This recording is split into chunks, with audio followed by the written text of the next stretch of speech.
I don't want to be a private paediatrician. I want it to be a social enterprise company so that people who can and can't afford can come. And of course, I'd like the Busy Bee logo because I think it kind of captures something about children we look after. Okay, so now to attachment. So all these are words for attachment in dictionary, and then the opposite is the loathing and hostility and so on. But the attachment is perceived as bond and devotion and love. Of course, all of that we know it's on the continuum. One day you're going to be loving your children, and another day, you really can't have much patience for them, and your feelings are quite different. So it is on continuum, and it changes all the time, and depends how you feel yourself, of course. Well, this psychiatrist called Bowlby, John Bowlby, he worked in a place called Tavistock Clinic, which is in North London, in the 30s. And he did a lot of observation with children in orphanages, including in the UK, children evacuees in the war who were separated from their family, and children who were in his clinics he observed as having basically conduct disorder, so criminal activity and so on. And he did describe attachment as an innate process that in good rearing environment is going to lead to a feeling of attachment, security, and ability to create good relationships as an adult. Some of the work he did, and this is what I want to show you throughout the talk, is actually based on the research that may be not quite as objective as would be ideal, and that may well be influencing people, just picking out research that shows association, but doesn't in fact mean that attachment problems are a cause of difficulties. And I think if you are not, if people are not able to decipher some of the research that has gone on, then you come to the situation where people are blamed when the research was basically flawed. I hope that I will demonstrate this to you. So if we can sort of make ourselves feel like a newborn baby. This is Hermes. He's and that's him here. So not that one. That's Achilles. That's Apollo, his brother. So this is Hermes, a little baby, and he was obviously a god who could do things at the age of 4 days, including stealing his brother Apollo's cattle. And when he was going to be punished by Apollo, this is what he said to him. So he didn't steal the cattle, though he did. And he said all he cares about is his mother's milk, sleep, having wraps around his shoulders, and warm baths. And I think if you try and think yourself as a young baby, this might well be what a young baby would like. So the attachment process is described here quite well, I think. However, Hermes grows up to be a bit of an ADHD god, I think. That's him with wings on his sandals. He's very hyperactive. He becomes god of thieves and travellers, but he's also very creative and invents music, and he's also got empathy because he can take souls to otherworld. And I think it's a bit like our children with ADHD. I could find some similarities there because ADHD existed in Greek civilization. It was just not described. And because the Greeks gave human characteristics to their gods, I think this is the one with ADHD. Quite like that story. So what are the principles of attachment?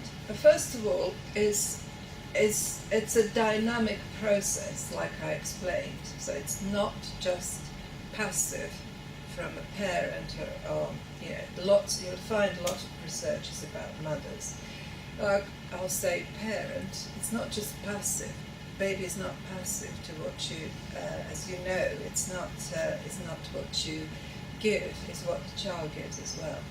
So in theory, it's how attuned a parent is to child's needs, what factors affect quality of attachment. For example, depression might be, postnatal depression might be a problem.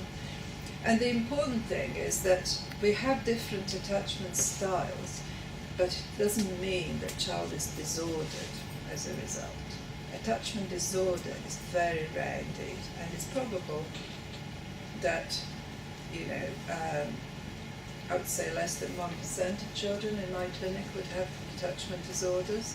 So what happens to the child, like I mentioned, it would affect child's self-esteem, ability to form relationships, and how they can form independent relationships in the future and live independently. So these are styles of attachment. The way they were measured psychologically, so in a sort of laboratory, if you like, a psychologist did this. So you'd have an 18-month-old child who was with the mother playing, and then mother would leave the room, the stranger would come in, and then the mother would return to the room. And what they then looked at is what the child would do when the mother returns. So it's again mother, but that is what they did. And on the basis of this observation, the psychologists, in repeated experiments, have described secure and insecure attachment style. So secure attachment style is when the mother returns, the child comes to the mother as a cuddle, and then it's still he or she is happy to explore and be confident in that, confident and competent. So in theory, the child feels that the relationship is valuable and is worth seeking attention, and it can function well as later on as he or she develops. And as an adult, it can use the information, both emotional information and what facts they get to form relationship. And they can predict rewards that they will get in life, and they seek them appropriately. However, 45%, so this can't be a disorder, 45% of people have insecure, so-called attachment styles. You can't have 45% of the population being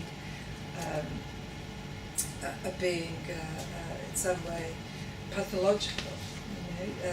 They have different styles. Some of it will be protective. So so on the basis of this it's called strange situation test, there are 3 types of attachment. There is the anxious one, so this is where a child clings onto the mother when she comes back. Then there is the avoidant, where the child doesn't care about the mother when she comes back. And then there is what they call disorganised, which is where a child is confused. One moment it clings, the other time is avoiding the mother. And it is the disorganised attachment that people are worried about most. So I think I'm going to rush through some of these, but essentially to say that an anxious attachment, on one hand, will have a situation where he might be implicated in children who are a bit more anxious, and as adults there are a little bit more anxious as well. But we know that personality of the children, they can be born with anxiety. So again, this is something that psychologists have assumed is to do with attachment. But people are born with anxious personality. Avoidant, and as adults they are a bit preoccupied with their feelings and so on. Avoidant attachment, this is a positive side to it, is that people might have more independent and self-reliant personality as adults. As parents, perhaps it is described that they're perhaps not as attuned. And as adults, they're more likely to be dismissive of their own feelings and a bit less warm. While disorganised attachment, which is the most common form of insecure attachment, is thought to be bad news. So this is where we do see this as paediatricians in situations where there is neglect, for example. I'm not saying it's in ADHD, but I have, as a paediatrician, dealt a lot with children who have been sadly abused and neglected. This is the disorder, reactive attachment disorder. That is severe form. So often it would happen in very abusive and neglectful families, or in orphanages, children growing up having been, for example, Romanian orphans. So you'd have the inhibited type, which is hypervigilance. Children are just frozen, watching and waiting, where the next blow is coming from. Or you could have what's called disinhibited type. These children would go to anybody. But then again, this doesn't mean, I'm sure I come across lots of children with ADHD who have very little inhibition, and they would be very, parents would often say to me, they just approach anybody, but doesn't mean that they have reactive attachment disorder. It's something about biology of ADHD that stops them stopping and thinking, and they just tend to, be a little bit disinhibited because their frontal lobe is not as well developed as they would be in other children. This is a follow-up of children from Romanian orphanages. So here we've got inattention and hyperactivity. These are children, green ones, that are adopted in the UK.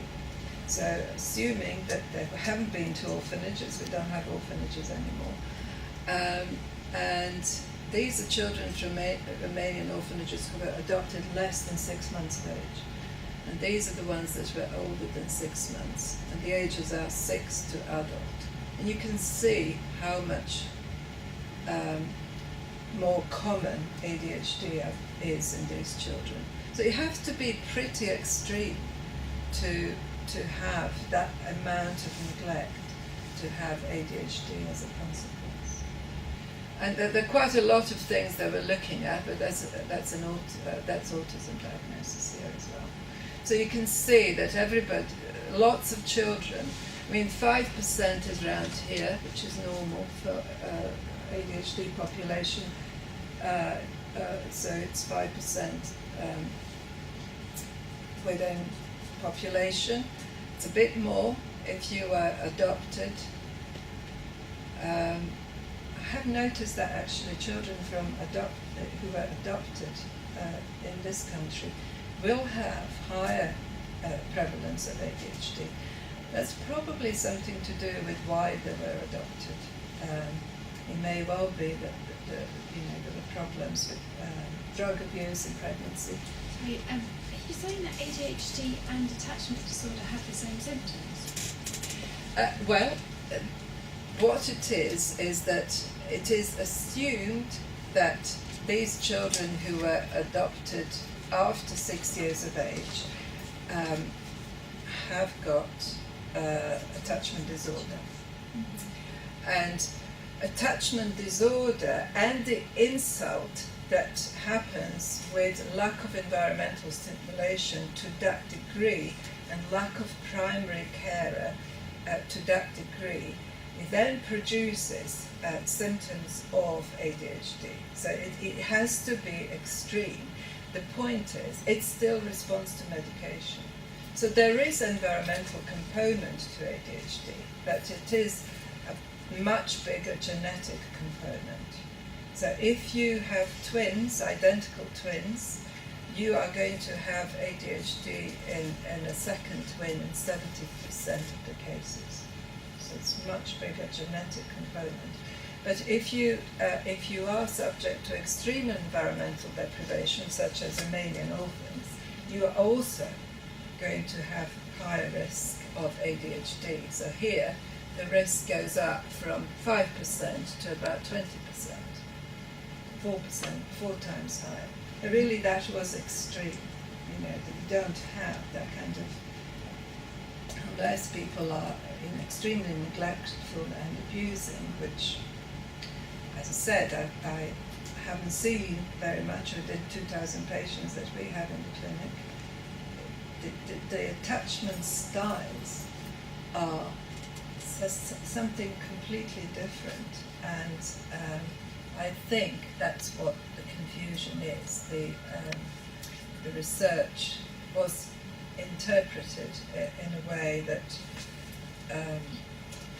it made it look like, you know, the environment around the child was a problem. Well, we know it's always going to be environment and genes, but there is a large genetic component. In your clinic, do you assess for attachment disorder? We do, and I'm just going to. So this again shows a little bit about. I'll just show you that slide. So these are children who are raised a sort of pathological care in this country, again confirming that they have ADHD. So this is something about how we assess it. So it is all about history. We're going to be talking to parents. So very important, what was their own attachment to their own parents. That's really one of the things that matter. How close they feel to the child. One of the things that I always ask first is actually I ask the child first of all, what are you good at? That tells me something about self-esteem there. And then I ask the parent, what do you think he or she is good at? And if I hear, you know, he's not good at anything, I can't stand him, I hate him. So I do get worried about that particular situation, and I'm wondering a bit about attachment. I know there are days when we all feel like that, but together with other clues that I might have, I do worry about that. And you know, I don't think, again, I think there are lots of factors why a parent feels it like that, but it could well be that, you know, child is adopted, for example. It's not a biological child, and that may be a reason for attachment issues. And I want to show you this. It's a bit of a complicated thing, but just to summarize it. So these are mothers who donated eggs for IVF. So, and they had ADHD. Their children had ADHD, genetically more likely to have ADHD. This is then a new family, a non-biological mother and a father, presumably biological father. The biological father was asked to report symptoms in the child and the mother. And what's happened is that as things went on, child's impulsive and difficult behaviour have influenced the mother to become a bit more hostile towards that child. The father has observed that. Then the mother herself began to, this is non-biological mother, began to display ADHD symptoms herself. And then that caused more hostility, and that caused more problems for a child. So it's almost like it can be infectious, and it's a bit of a vicious cycle. So these relationships are extremely complex. There is genetics, there is environment. So in terms of pediatrics and child psychiatry, which would include mental health workers, it's about half and half who sees children with ADHD. I believe that both pediatricians and psychiatrists and mental health workers and ADHD nurses should know a lot about attachment. The difference would be in the interpretation. So depends in what school of thought you come from. So for example, if you are what we call psychodynamically trained, you're going to put a lot of emphasis on various theories of attachment, not just Bowlby, but people before him, including Freud and Melanie Klein and so on.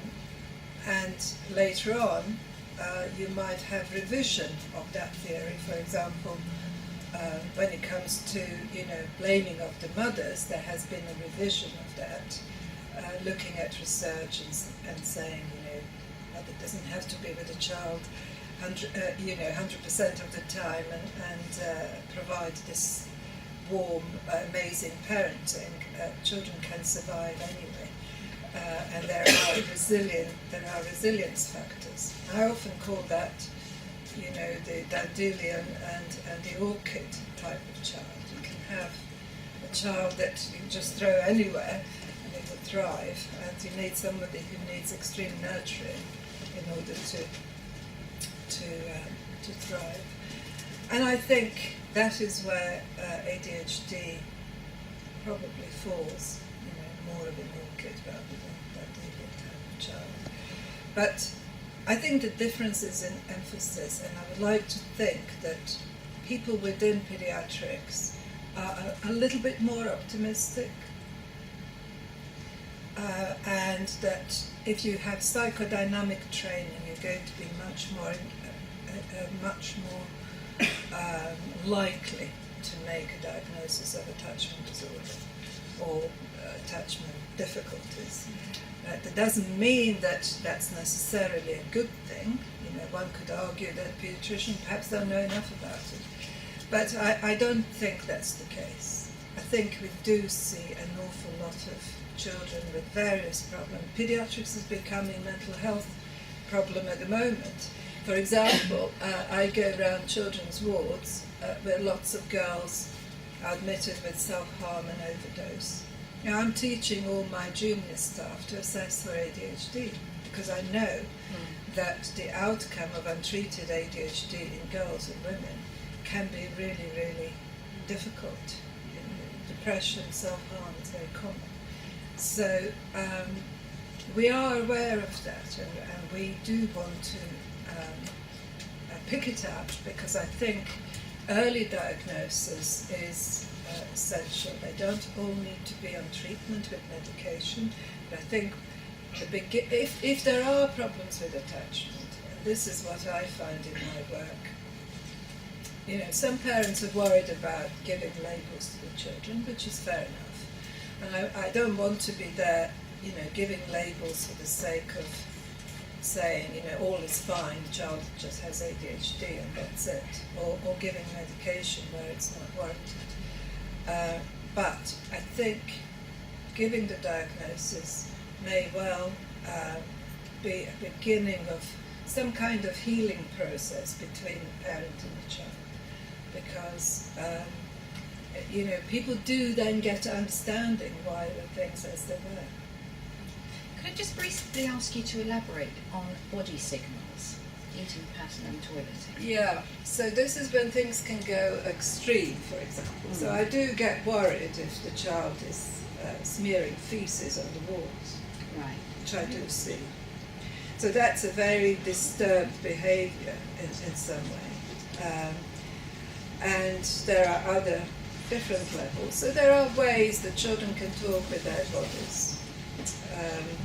It's still possible, that there are issues going on at school which are going to make children disturbed, maybe bullying and so on. But that's a body issue. Would a child who refuses to wipe their bum come under that or not?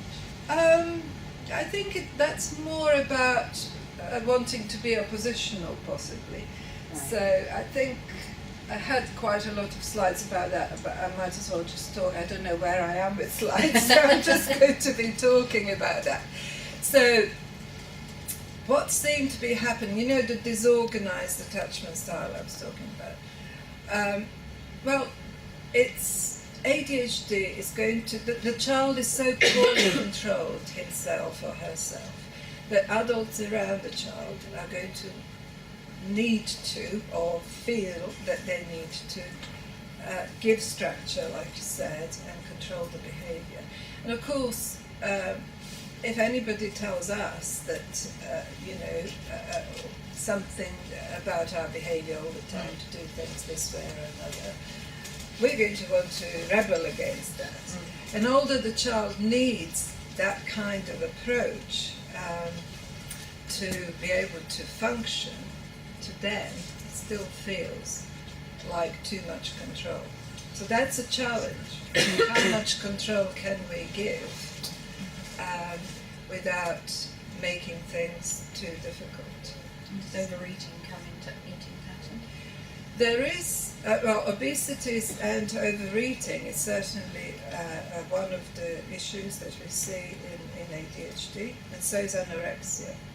So eating disorders are more prevalent in ADHD. But there is then another extreme pattern where the child might be stealing food and behaving in a way that would make me think that there is emotional issue there, because they're perhaps not getting as much loving attention as they should have. I do remember one family where that was the case. So sometimes there are situations in families' environments that make it happen that the child perhaps feels maybe lack of attention or neglected and so on. And one of the emotional responses for the child would be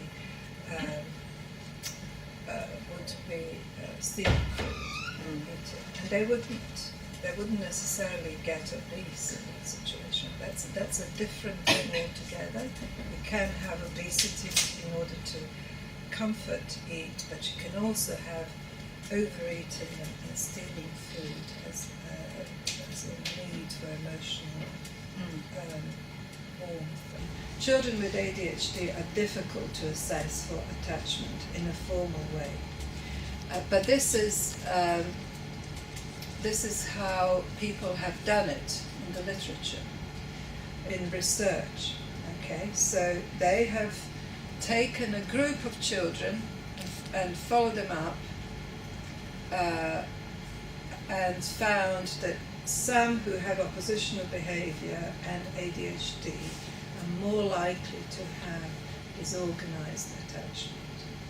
The point is, assessing attachment in children with ADHD is extremely difficult. So the researchers themselves may be using completely the wrong tools to assess the attachment. Maybe something to do with ADHD itself, rather than the child's attachment difficulties that is resulting in this kind of statement. And I think that this is another battle to have. Researchers do all of this, but are they using the right ways to actually check for it? Because the way they've done it is they give the child a story, and they're meant to complete the story. But we know that when somebody has done a research looking at how good are they in completing their stories, they're actually not that good because of their ADHD, not because they have attachment problems. So the problem is much more complex, and it is to do with ADHD itself and the way the research has been done. And so people who blame attachment as a cause for ADHD need to know how to interpret this research and understand that there are many other confounding factors that may make it look like it's an attachment problem, but actually it might just be as simple as finding it, not having a good method of assessing it. Mothers themselves can have difficulties with attachment to their own parents, and that is going to affect how they relate to their children. Same goes for fathers. The fathers can't get away with not knowing not being involved. And this is the chemical called oxytocin. Okay, so this may be a little bit of science fiction, although it has been already researched. So oxytocin is what women produce when they are pregnant, when they are having, when they're in labour and when they're breastfeeding. But everybody produces oxytocin. All mammals have it, and it's important for many other things, including, when you touch your dog and stroke your dog, your oxytocin level goes up. So oxytocin is a chemical of attachment. Okay, and maybe one day we'll be able to use it, just the same way as we are using medication for ADHD. Maybe we'll be able to use oxytocin in treating attachment problems. And the good thing about oxytocin, you can give it at the moment just as an experimental nose spray. We have lots of research saying that oxytocin is important in attachment. Father's brain is sensitive to child's care experience because their oxytocin level goes up as well. You don't have to be pregnant to have babies. If you have interaction with a child, oxytocin level is going to go up. And then the second one is fascinating because these are two fathers. They're gay men adopting a baby, but there's no mother inside. And that research shows that that it is also possible for men to, with having a closeness with the baby, have as much oxytocin available in the brain, and the brain looks like mother's brain, basically. So you just need that closeness with the child to be able to be in position to automatically develop attachment. If you have a gene that is a problem gene or a risk gene in your oxytocin system, then you're going to have biological reasons why you have difficulties with attachment. So it's not just genes of ADHD, it's not just about environment, it's about your genes and your propensity to be attached. So here we are, low maternal care. These women here, they don't have a problem gene, and they don't have to give very much care, sort of attachment, sort of promoting care to their babies. The babies will have good oxytocin level in the blood, while those mothers who have problem gene, they will have, babies will have oxytocin will be low in the blood. If you have high maternal care, so a good maternal care, even with a gene that's a problem, you can improve the oxytocin level in the baby's blood. In other words, it is also about biology of attachment. So it's not just about environment, it's not just about your mother or your father not bonding to you. It's not just about ADHD being genetic and biological condition. It's about, are you also, as a parent, born with problem genes which is making you more difficult to attach for biological reasons? And again, this is fascinating, I think, because potentially it could lead to different treatments within the parent training kind of arena that it's so difficult to do.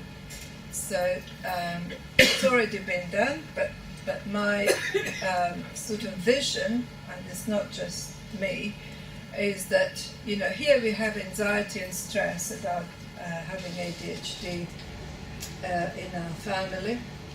We have to somehow support the parents to improve the relationship with a child, and therefore we do behavior therapy or parent training. And maybe one day we can also do this, to give the oxytocin, and then we can have both biological and behavioral therapy. And just to say that oxytocin in children with ADHD is low, so they have problem too. So, in conclusion, therefore, I think milder attachment problems are unlikely to lead to ADHD. There could be the case in that extreme deprivation that we see in Romanian orphanages. Parent training is recommended. Could oxytocin help? I believe many parents do excellent job in raising their child with ADHD. We as professionals should show compassionate solidarity with that, rather than blame the parents. But to summarize here about attachment, it's not simple. It relates to parental health, parental ADHD, parental attachment, their own mental health. It's association. Doesn't mean it's a cause. It's there together, but doesn't mean that one's caused another. And a measure of attachment in children is a problem. So very, very much a sort of intensive work to be done with people who have real problems with attachment. But I believe diagnosis and treatment is the most important thing in ADHD field. ADHD behaviour, it's not possible for a child to control. So you'd have to ignore some of it. I believe one has to ignore some of the ADHD behaviour because that is within the child's nature. And maybe, obviously, not going to ignore the aggression and destroying things. But then use every opportunity. And up to the age of about 8 to 10, it's quite possible to do non-directive play. So I would say for the child to lead a parent in play rather than the other way around. And that would somehow take away this issue where the child is getting a lot of control. So lots of ways of not directing the child in times where there isn't destruction of things or aggression or extreme disobedience. Noticing things that are good, giving some problem-solving situations so the child feels in control, giving choices, and doing everything possible that you both enjoy. Sometimes getting out of the house is probably the best way. Something that you both enjoy to bond over, if you like. I think for dads in particular, sport is really bonding. And maybe my prejudice, but for dads, I know that lots of dads spend a lot of time doing sports with children, which is great. And to remember that these people are now coming out saying, you know, they have been diagnosed with ADHD. These are musicians, artists, sportsmen, and women, actors. So remember all the time, like I said about Hermes, you know, these people, you know that they are creative people, and it's about nurturing that and giving child self-esteem to everything that you possibly can, and it may not be possible through school. You know, obviously you want to work on school as much as you can, but anything else that you can do to boost the self-esteem is going to make child more likely to accept praise. But there are children who can't accept praise because their self-esteem is so poor, it actually feels uncomfortable to accept praise.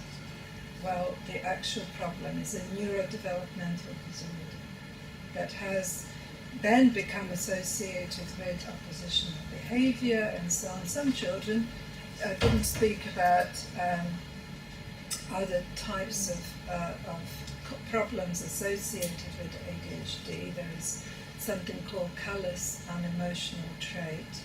Again, those children are very difficult because they don't show any remorse. They do certain things and they don't show any remorse.